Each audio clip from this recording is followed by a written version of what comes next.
పంచాయతీలు బలపడితేనే గ్రామాల అభివృద్ధి ఈ రోజు నిర్వహించిన జాతీయ పంచాయతీరాజ్ దినోత్సవం సందర్భంగా స్థానిక జడ్పీ సమావేశ మందిరంలో జరిగిన కార్యక్రమంలో ఎమ్మెల్యే గొండు శంకర్ తో పాటుగా మంత్రి కొండపల్లి శ్రీనివాస్ అన్నారు. ఈ సందర్భంగా వారు మాట్లాడుతూ గ్రామాభివృద్ధిలో పంచాయతీరాజ్ వ్యవస్థ కీలక పాత్ర పోషిస్తుందన్నారు. భారతదేశ ఆత్మ పల్లెల్లోనే ఉందని మహాత్మా గాంధీ చెప్పిన మాటలను స్మరించుకుంటూ గ్రామ స్వరాజ్యం ద్వారానే దేశాభివృద్ధి సాధ్యమన్నారు.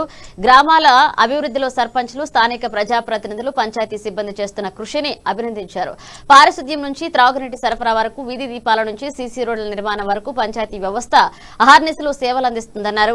స్థానిక సంస్థలు బలపడితేనే గ్రామాల అభివృద్ధి చెందుతాయని పేర్కొంటూ ప్రజలకు ఎల్లప్పుడూ పూర్తి సహకారం అందిస్తామంటూ ఎమ్మెల్యే గొండు శంకర్, మంత్రి కొండపల్లి శ్రీనివాస్ హామీ ఇచ్చారు.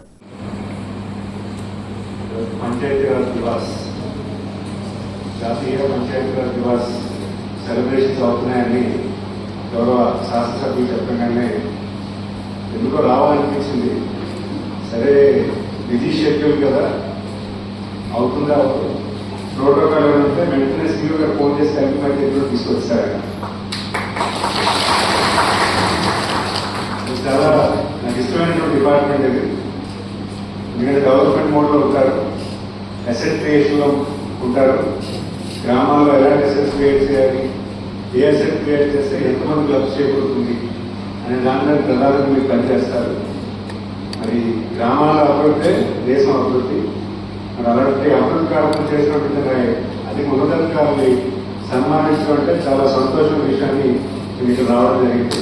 మీ అందరూ కూడా ప్రత్యేకించి అభినందనలు. ఎందుకంటే ఈరోజు అవార్డ్స్ తీసుకున్నారే కాదు, అవార్డ్స్ తీసుకున్న వాళ్ళు కూడా మీరందరూ కూడా గ్రామాల్లో మంచి సర్వీసెస్ ఇస్తున్నారు. మరి ముఖ్యంగా శ్రీకాకుళం జిల్లాలో నేను రివ్యూ చేసినప్పుడు చాలా ఆశ్చర్యపోయేవాడిని. ఎలా ఇంత కలెక్టివ్ గా కొలాబరేటివ్ గా వర్క్ చేస్తున్నారని really appreciate all your efforts. ఎందుకంటే సిఇఓ గారు చెప్పారు, చాలా విషయాలు చెప్పారు. నేను నాకున్నటువంటి పరిధిలో చెప్పాలంటే మన గ్రామాల్లో ప్రజలు ఉండే దశగా ఫెసిలిటీస్ క్రియేట్ చేసి వాళ్ళకి మంచి ఎంపవర్మెంట్ ఇవ్వగలిగితే ఖచ్చితంగా భారతదేశం ఉన్నత స్థానం జరుగుతుంది. ఎందుకంటే ఈరోజు మనం గౌరవ ముఖ్యమంత్రి గారు ఎప్పటికప్పుడు ఆయన పరిపాలనలో ఎప్పటికప్పుడు కొత్త తరం తీసుకొస్తున్నారు, కొత్త ఒరవడి తీసుకొస్తున్నారు. ఎప్పుడూ కూడా పబ్లిక్ హ్యాపీనెస్ ఇంట్రెస్ట్ని ఎలా పెంచాలి, ఏ రకంగా పరిపాలన చేయాలని ఎప్పుడు ఆయన కార్యక్రమం చేస్తున్నారు. గతంలో చూసుకున్నా ఇప్పటికీ ఎక్కువగా మనం టెక్నాలజీ అడాప్ట్ చేస్తున్నాము. డ్రింకింగ్ వాటర్ మెరుగుపరచుకోవడానికి ఏ టెక్నాలజీ అడాప్ట్ చేయాలి, వర్క్స్ ఎగ్జిక్యూట్ చేసేటప్పుడు ఏ టెక్నాలజీ అడాప్ట్ చేయాలి, ఇప్పుడు కొత్తగా జలధారం చేస్తున్నప్పుడు ఎలాంటి టెక్నాలజీ అడాప్ట్ చేయాలి, ఇరిగేషన్ ప్రాజెక్ట్స్ ని ఎలా ప్రయారిటైజ్ చేసుకోవాలి, అన్ని విధాలుగా ఈరోజు పరిపాలనకి కేంద్రీకృతం చేస్తూ మంచి చేకూర్చేలాగా, గ్రామాల అభివృద్ధి చేకూర్చేలాగా పనిచేయడం జరుగుతుంది.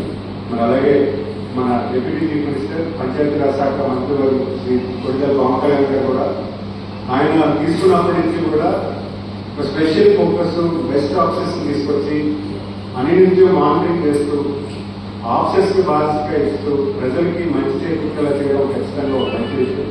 మరి ఆయన కూడా ప్రత్యేకించి ఆయన ఆ శాఖలో నేను మా కాన్స్టిట్యున్సీ గడుపుతున్న రెగ్యులర్గా మానిటర్ చేస్తూ ఉంటాను. ఆ మానిటర్లో క్లియర్గా పంచాయతీరాజ్ అడ్మినిస్ట్రేషన్ ఏం జరుగుతుందో చూస్తున్నాను. సో డెఫినెట్గా మీరందరూ కూడా ఖచ్చితంగా ఒక మంచి ప్రజా సేవ చేస్తున్నట్టు లెక్క. ఎందుకంటే ప్రజాప్రతినిధులుగా మీరు ఎంత సేవ చేస్తున్నా ఉన్నతంగా మీరు ఎగ్జిక్యూట్ చేస్తేనే ఆ సర్వీస్ అనేది కింద గ్రామ స్థాయికి వెళ్తుంది. మరి అలాంటి సేవలు మీరందరూ కూడా బాధ్యతగా వ్యవహరిస్తూ మంచి కార్యక్రమం చేస్తున్నారని ఉన్నతమైన